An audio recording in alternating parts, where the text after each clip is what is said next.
Akkam jirtu kabajamoota fi jaalatamtoota hordoftoota keenya bakkuma jirtanitti nageenyi keenya kan kabajaatii fi kan jaalalaa isin haa ga'u hin jenne itti aansuudhaan oduu isaa kana qabannee dhiyaannee jirra. Hangaruma sagantaa kanaatti nu wajji turuudhaan itti bohaaraan affeerraa kenna. Kun biiftuu oroodha keessan jajjabeeffadha. Laayik sheer godhuun dagatina. Kallattii mangara mata duree oduu amma qabadhetti yeroo dabru. Muummichi ministeera Itoophiyaa gaafilee miseensota paarlaamaa irraa ka'aniif deebii kennee jira. Gaafileen hedduun ka'anii jiru. Gaafilee hedduufis deebii kennee jira. Ani immoo muraasa qabadhee jira. Dhimma barnootatti wal qabate muummichi ministeera Itoophiyaa gaafii ka'eef muummichi ministeera Itoophiyaa dameen barnoota damee biroo caalaa milkaa'aadha jedhee jira. Dhugaan jirtu immoo kanaadha. Mootummaan egeree isaa raaguu dhaloota irratti hojjetaa jedhama. Barataan kutaa 12ffaa yuunivarsiitii jooyin godhan bara kana gabaasa keenya fuula 10 gubbaarratti kan barreeffamee jiramu parsantii 3.5dha. Manni barumsaa yookiin haay iskuuliin barataa tokko hin dabarsine jira kabajamoo pirezidaantii. Waggaa sadan kana walitti aansanii dhugaadha cabiinsi barnoota naannoo kana ture halkan tokkottiin sirrata jechuu hin dandeenyu irraa jalaan irratti hojjetamaadha kan deemamu. Garuu immoo ammas karoora bara 2018 keessatti qabatamee jiramu fuula 31 gubbaarratti maal jedhee kaa'ee jira gara parsantii 13tti ol guddisnaa jedha. Kun haay iskuulii Oromiyaa keessa jiru giddugaleessa godhatee raawwii kan jedhamu. Dhimma nageenyaatii fi qaala'insa jireenyaatiinis wal qabate gaafileen ka'anii jiru. Gaafilee ka'aniifis deebii gabaabaa qabannee jirra. Isin biraan kenna. Oduun itti aanu lolli loltoota mootummaatti waraana bilisummaa Oromoo gidduutti zoonilee Oromiyaa garaagaraa keessatti gaggeeffamaa jiru. Akkuma itti fufeetti jira. Waraanni bilisummaa Oromoo har'as bakkoota garaagaraatti loltoota PP waliin lola gaggeessee irratti miidhaa guddaa kan qaamatii fi kan lubbuu dhaqqabsiisuun injifannoo argadhe jedhee jira. Walumaa galatti tibba kana fufteedhaan zoonilee Oromiyaa garaagaraa keessatti lola loltoota PP waliin gaggeessaa jiru irratti miidhaa guddaa humna namaa irratti dhaqqabsiisuun kasaaraa guddaa humna namaa mootummaa PP irratti dhaqqabsiise jedhee jira. Akkasumas meeshaalee waraanaa hedduus hiikkatuun gama meeshaatiinis kasaaraa guddaa mootummaa PP irratti dhaqqabsiisu waraanni bilisummaa Oromoo beeksisee jira. Dabalata odeeffannoo kanaatiif guutuu isaa qabannee jira. Isin biraan kenna. Guutuu oduu wajjinis wajjin kan turaan bariisoo ganamooti guutuun oduu wal duraa duuban akka itti aanu kanatti isiniif dhihaata. Wajjin turuudhaan itti bohara. Muummichi ministeera Itoophiyaa Abiy Ahmad har'a miseensota paarlaamaa irraa gaafilee ka'aniif deebii kennee jira. Gaafileen garaagaraa miseensota paarlaamaa irraa kan dhiyaataniif yoo ta'u gaafilee ka'aniifis deebii kennee jira. Dhimma barnootaatiin wal qabate Dr. Dassaaleny Caannee irraa gaafii ka'eef deebii kennee jira. Dr. Dassaaleny Caannee barnoota wal qabate dameen barnoota rakkoo keessa jiraachuu gaafii kan dhiyeesse yoo ta'u muummichi ministeeraa immoo faallaa kana deebii kennee jira. Deebiin kennees dhimma barnootaatiin wal qabatuun gaafii ka'eef deebii kenneen seektara kamuu caalaa dameen barnoota milkaa'aa ta'uu dubbatee jira. Hanga ammaatti oolmaa daa'immanii 35,000 akkasumas dameen barnoota modeela sadarkaa lammaffaa 35 ta'an ijaaruu isaanii dubbatee jira. Itti dabaluunis manni barumsaa modeela sadarkaa lammaffaa modeela haay iskuul mallaqa kitaaba eda'amuutiin yookaan eda'amuu irraa argameen karaa waajjira giftii dureetiin ijaarame jedhee jira.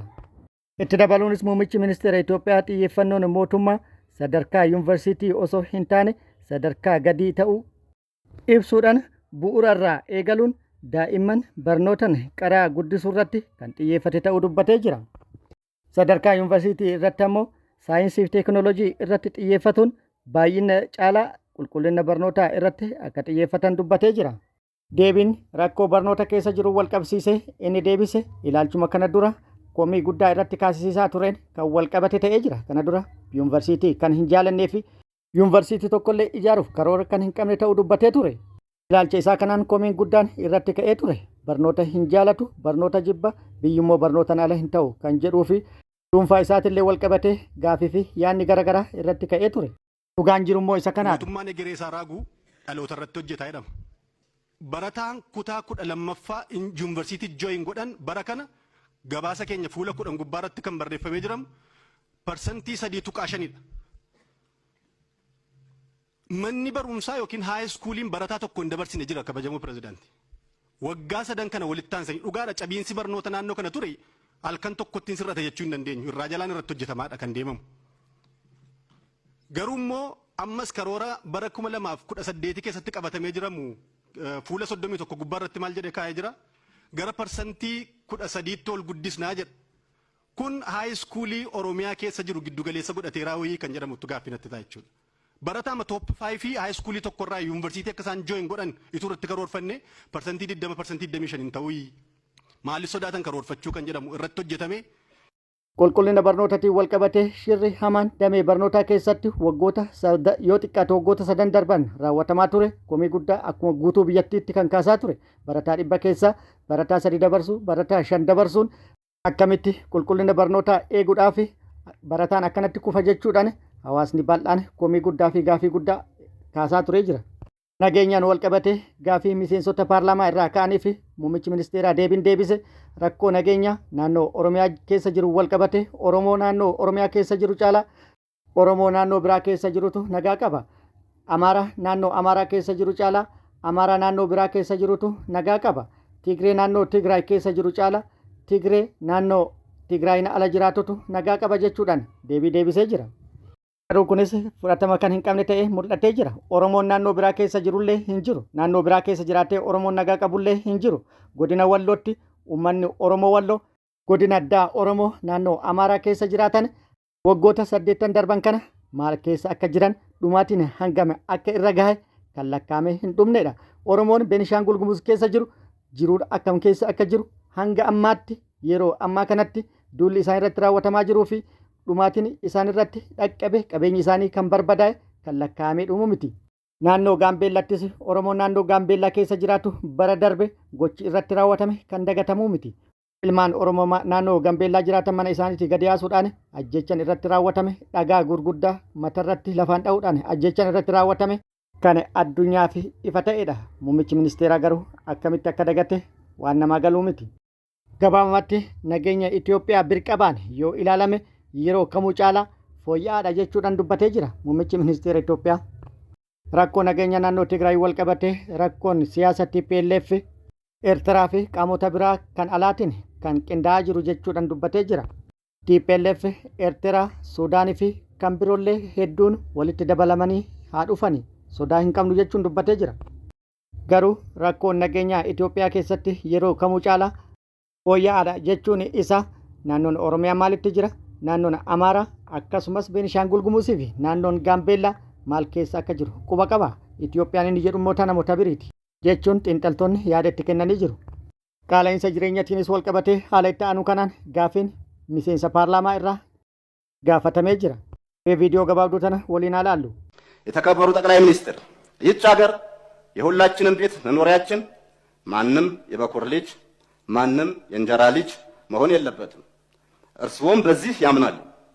ነገር ግን ዛሬ አንዱ የሚኖርባት ሌላው የሚያኗኗርባት ኑሮ ዘይቤው የተለያየባት ሀገር ሆናለች። በተለይ ሲቪል ሰርቪሱ ወይም በሲቪል ሰርቪስ ተቀጣሪው የሚኖር አኗኗር እጅግ አስከፊ ነው። በዋጋ ግሽበት፣ በገበያ ለመረጋጋት፣ በቤት ኪራይና ትራንስፖርት አቅሉን አስተው ብቻውን ሲናገር የሚጓዘው ህዝብ ቢሮ ገብቶ እንዴት ውጤታማ ስራ ሊሰራ ይችላል? Akkuma viidiyoo kana irraa dhageettanitti miseensi kun gaafiin inni gaafate kabajamoo muummicha ministeera Itoophiyaa jechuudhaan qaala'insa jireenyaatiin wal qabsiise gaafiin inni dhiyeesse biyyi tun nu maraafuu wal qixa. Biyya tokko ilma itti ta'ee tokko immoo ilma guddisaa itti ta'ee itti jiraatu miti. Kana atilleen itti amanta yookaan immoo nan amanta jedheetiniin yaada. Garuu ammoo jireenyi biyya tanaa kan tokko itti jiraatee fi kan tokko itti jiraachisu ta'ee jira. Biyyattii keessatti haalli jireenyaa garaagarummaa guddaa uumee jira. Keessattuu hojjetaa siviilitii fi jireenyi kan itti dhaqqabamu ta'ee hin jiru. Qaala'insa jireenyaatiin kaffaltii kiraa manaatiin ol ka'u taarifa gatii tiraanspoortii fi gabaan tasgabbaa'uu dhabuudhaan meeqatu aqlii dhabee maraatee ofiin haasayaa deemaa jira. Walumaa galatti jireenyi biyya tana keessatti hin danda'amne. Kanaaf maaltu jira jechuudhaan kan gaafate. Itti dabaluunis miseensi paarlaamaa kun mindaa hojjetaatiin wal qabsiisee maqaa garaagaraatiin saamichi mindaa hojjetaa irratti raawwatamaa jiraachuu ibsuudhaan rakkoo kanaaf furmaanni maali jechuudhaan gaafii kan gaafatedha. Mee akka itti aanu kanatti waliin haa ilaallu. ከደሞዙ 35% ግብር፣ 7% ጡረታ በድምሩ 42% ይቆረጣል። 58% ደሞዙ ላይ በእያንዳንዱ በሚሸምተው ሸቀጥ 15% ቫት ይቆረጣል። ትራንዛክሽን ላይ ንግድ ባንክ ለሰርቪስ እና ቫት እያለ ሌሎችም የማይታወቁ ተቆራጮች ይቆርጣል። ለውሃ፣ ለመብራት፣ ለሌሎችም አገልግሎት ይቆረጥበታል። እነዚህ መሰል ችግሮች ተዳምረው ኑሮ መቋቋም አቅቶታልና ለዚህ ታጋሽ ሲቪል ሰርቪስ እና አነስተኛ ኑሮ ላይ ላለው ዜጋ ምን ታስቦለታል? ከሚመሰረቱት መንግስት ምን እንጠብቅ? Akkuma viidiyoo kana irraa dhageettanitti hojjetaa mootummaa tokko mindaa isaa irraa gibirri parsantii 35 akkasumas xurataan parsantii 7 walirratti parsantii 42 mindaa isaatirraa kan muramu. Kanaafuu meeqa parsantii 58. Parsantii 58 kana irrallee meeshaa yoo bitu parsantii 15 taaksii mura yookaan vaatii jechuudha. Kan biraa immoo bishaan as jira, sittiiman as jira, baankiin wal qabatee wantoonni muran hedduutu jira. Kuni hundi walitti dabalame qaala'insa jireenyaa wajjin mindaan hojjetaa jiraachisuu hin dandeenye. Mootummaan amma ijaaruuf deemtan rakkoo kanaaf deebii akkamii kennuu deema jechuudhaan kan gaafate. Diinagdeen biyyattii fooyya'aa jira, galii hedduu argataa jirra, al-ergii hedduu irraa galii guddaa argachuudhaan biyyattiin diinagdee isii ol kaasaa jirti. Sirna gabaa to'achuun qaala'insa gabaa gadi buusuudhaan rakkoo jiru furuudhaaf ni hojjanna jedhee jira. Gaafileen ka'an hedduudha. Ani garuu gaafii ka'an keessaa isaan kanneen irratti odeeffannoo isin biraan gahuuf yaalee jira. Kanaaf ani immoo yeroo itti aanutti isin biraan gahuu danda'a. Gaafilee ka'aniif deebii kennamellee gaggabaabseetiin hin fudhadhe. Oduun itti aanu lolli loltoota mootummaatiif waraana bilisummaa Oromoo gidduutti Oromiyaa bakkoota garaagaraatti gaggeeffamaa jiru akkuma itti fufeetti jira. Har'as waraanni bilisummaa Oromoo giddugala Oromiyaatti lola guddaa loltoota PP waliin gaggeessuu beeksisee jira. Akkasumas zoonii bahaatti waraanni bilisummaa Oromoo zoonii bahaa lixa Harargeetti loltoota PP waliin lola cimaa gaggeessuu beeksisee jira. Lola cimaa gaggeessee ture irrattis injifannoo guddaa argadhe jedhee jira. Walumaa galatti waraanni bilisummaa Oromoo zoonilee Oromiyaa hunda keessatti loltoota PP waliin lola gaggeessaa jiru irratti miidhaa guddaa loltoota PP irratti kan qaamatii fi kan lubbuu dhaqqabsiisuun meeshaalee waraanaa hedduu hiikkatuun magaalota hedduu keessaa yaasuun akkasumas hedduu addunyaa kanarraa godaansee hedduu madeessuun hedduu booji'uun injifannoo gurguddaa irratti argataa jiraachuu beeksisee jira.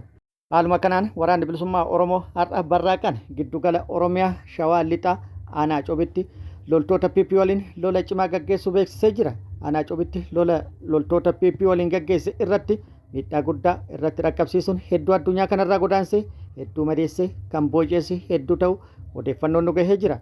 Lixa Shaggara Aanaa Cobii ganda bakkee oofuu jedhamutti lola loltoota mootummaa waliin gaggeesse irratti waraanni bilisummaa Oromoo har'a adoolessa 7 2026 barraaqan lola loltoota PP waliin gaggeesse irratti loltoota PP 5 booji'ee AKM 20 hiikkate rasaasa PKM 500 fi rasaasa AKM 1200 akkasumas meeshaalee biroollee irraa hiikkatuun injifannoo irratti argadhe jedhee jira. Loltoonni hedduun addunyaa kanarraa kan godaananii fi kan madaa'an yoo ta'u AKM'n hiikkate immoo kanaan wal bira qabuudhaan yoo tilmaamame hedduun miidhaan kan irra dhaqqabe ta'uu kan agarsiisudha. Haaluma wal fakkaatu waraanni bilisummaa Oromoo zoonii baha Oromiyaa Harargee lixaa aanaa gubbaa qorichaatti loltoota PP waliin lola guddaa gaggeessuun lola gaggeesse irrattis miidhaa guddaa kan qaamatii fi kan lubbuu loltoota PP irratti dhaqqabsiisuun meeshaalee hedduu irraa hiikkadhe jedhee jira. Meeshaaleen waraanni bilisummaa Oromoo loltoota PP irraa Harargee lixaatti hiikkadhe jedhes kan viidiyoo irratti argitan kanaadha. Lola ture irratti loltoota PP hedduu addunyaa kanarraa godaansuun hedduu madeessuun meeshaalee waraanaa kana irraa hiikkatuun injifannoo boonsaa irratti argadhe jedhee jira. Oduun inni bira waraanni bilisummaa Oromoo zoonii lixaa humna haaraa eebbise jedhee jira. Humna haaraa yeroo dheeraaf leenjii loltummaatii fi leenjii siyaasaa leenjisaa ture ga'umsaan xumursiisuudhaan sirna ho'aan eebbisee bobbaasu waraanni bilisummaa Oromoo beeksisee jira. Kabajamoota fi jaalatamtoota hordoftoota keenya oduun ammaaf qabanne kan hanga ammaa kana guutuu oduu wajjin isin wajjin kan ture ani Barisoo Ganamooti. Hanga yeroo itti aanutti deebinee wal agarrutti nageenyi Rabbi isiniif haa baay'atu. Nagatti nu turaa hawwii kennaa nagatti nu turaa.